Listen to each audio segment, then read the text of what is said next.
My name is David Hernandez-Saca, and I'm an associate professor at the University of Northern Iowa. My colleagues are Catherine Volgarinis, who is an assistant professor at City University of New York Hunter College, and Susan Etchite, who is a emeritus professor at the University of Northern Iowa. Our presentation title is Decolonizing Mental Health and Spiritual Macro, Meso, and Microsystem Pluralistic Approach for Inclusive Graduate Education.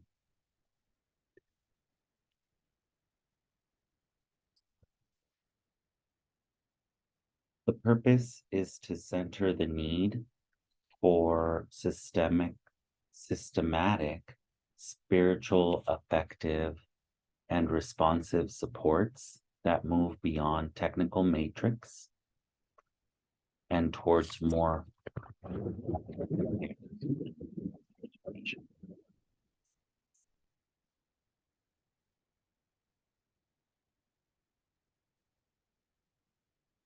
Our systematic literature review research questions were the following.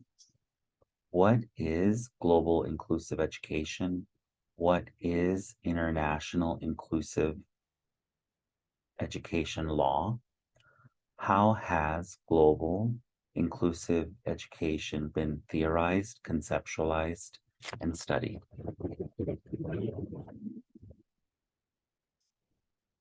We decided to apply our systematic literature review findings to the conference on graduate education by centering inclusive education and mental health in graduate education, given the prevailing rates of suicide, push-out rates, harassment, discrimination along gender, bullying, and overworking conditions.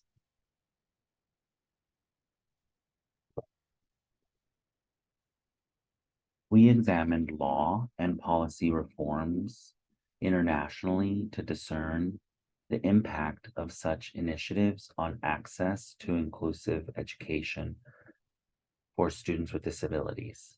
Our policy analyses revealed international inspiration and national aspirations for inclusive education within cultural and historical contexts.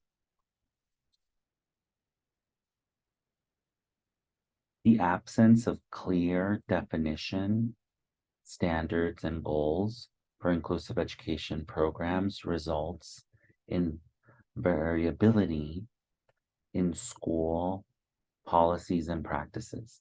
Despite the intent of the Salamanca statement to promote inclusion, the lack of strong theoretical and conceptual clarity restricts the development and advancement of inclusive school systems globally. However, inclusive education is focused on the transformation of educational systems to assure all students have access to equal educational opportunities. Inclusive education involves three dimensions: the creation of inclusive cultures, the development of inclusive policies, and the implementation of inclusive school practices. The school culture involves the ideology of the organization, which transforms, quote, inclusive policy into practice, end quote. Educational policy provides the institutional framework to, quote, achieve its educational goals and ensure inclusion, with educational professionals implementing practices with, quote, differentiated approaches to teaching and learning as an educational philosophy impacted by both the goal of schooling and the implementation by practitioners. The goal of inclusion is equity and equality for all individuals.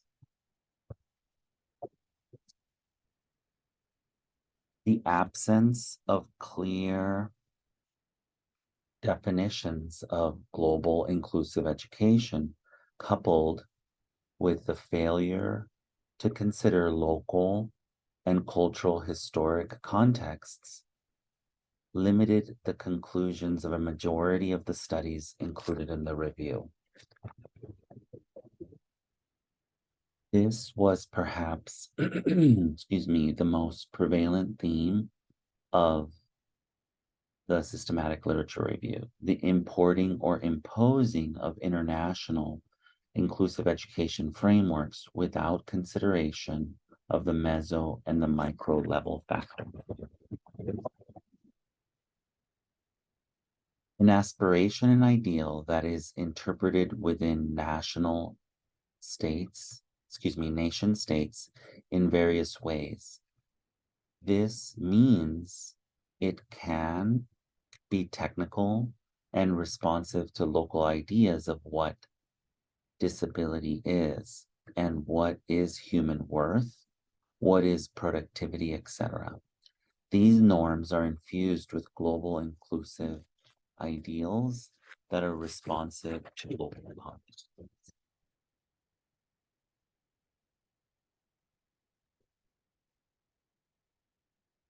The studies typically had critical discourse analyses and case studies that interpreted how the global becomes local through culture and context within varied nation states. The subset of these studies also examined how non-governmental agencies, advocacy organizations, and other dis/capitalized A ability focused entities shape discourse, the what, around inclusive education practices.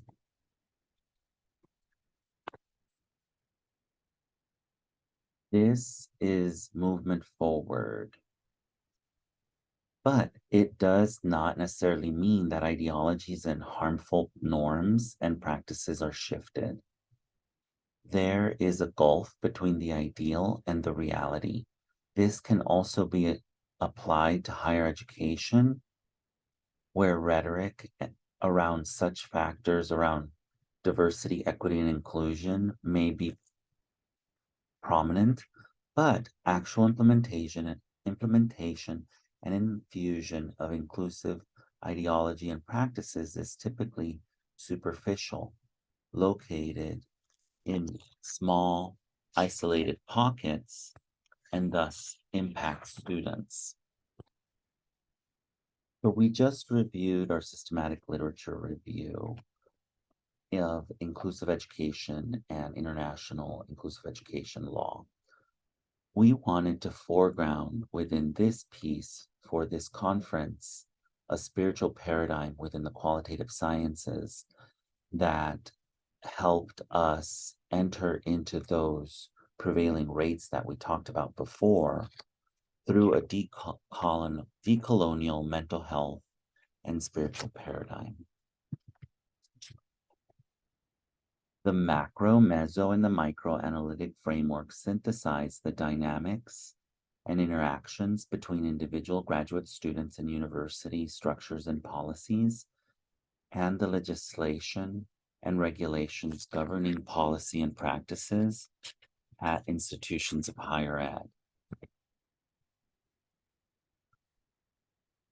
Our three-tier analytical frame grounds a theoretical pluralism that accounts for the discursive, emotive, and material lenses relative to the macro, meso, and micro levels.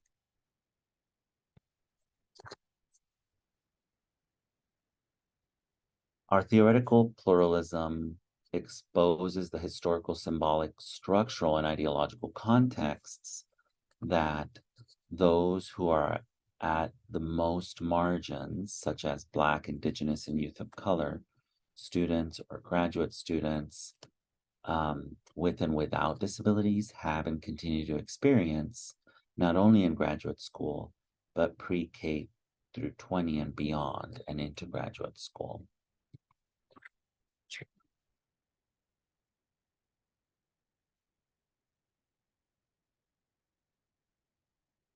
Therefore, our framework deconstructs the micro, meso, and macro mechanisms of control and power that have emerged due to the impact of colonialism and hegemony.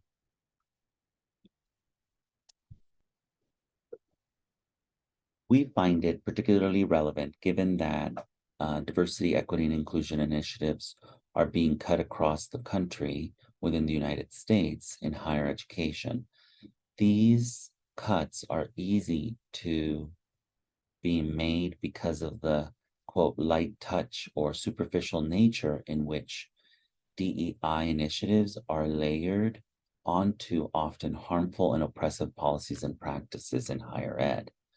Unless there is a systemic integration of inclusive principles and ideas that goes beyond technical means, it will be difficult to truly achieve an effective spiritual and intersectionally responsive approach to graduate studies and education. Given this, the need is urgent to have these conversations. The macro are practical implications for policy and practices at the macro, meso, and micro dimensions. The macro level represents the legal and regulatory structures educational institutions must follow in their daily operations. Macro factors include legislative, financial, organizational, operational, rules, regulations, which represent the socio-political ideologies governing the institution of higher education. We would propose that a re-examination of the socio-political contexts which inform the organization and the operation of higher education focuses on institutional factors sustaining educational inequities. Meso, by considering meso factors such as modes of course instruction, student research, service expectations, etc., we propose that administrators in higher education must move beyond technical understandings of programmatic expectations and include systematic, spiritual, effective, and responsive supports across all domains. The approach would extend beyond technical matrix or policies and towards more humanistic care and ethic of care. At the micro factors would include the personal, interpersonal, structural, and political dimensions of human diversity and the intersectionality of students' identities and voice, and social and emotional cultural contexts. Through accounting for the discursive, the what, the emotive, the why, the material, the how, that can include artifacts and systems of signs, and collaborative and communicative processes and structures in the moment-to-moment interactions that students have with themselves, others, and all social and emotional actors, such as faculty, staff, administration, and community members, we are able to center an integrative model that accounts for the macro, meso, and micro dimensions of human interaction within learning and teaching contexts. Thank you. Go team.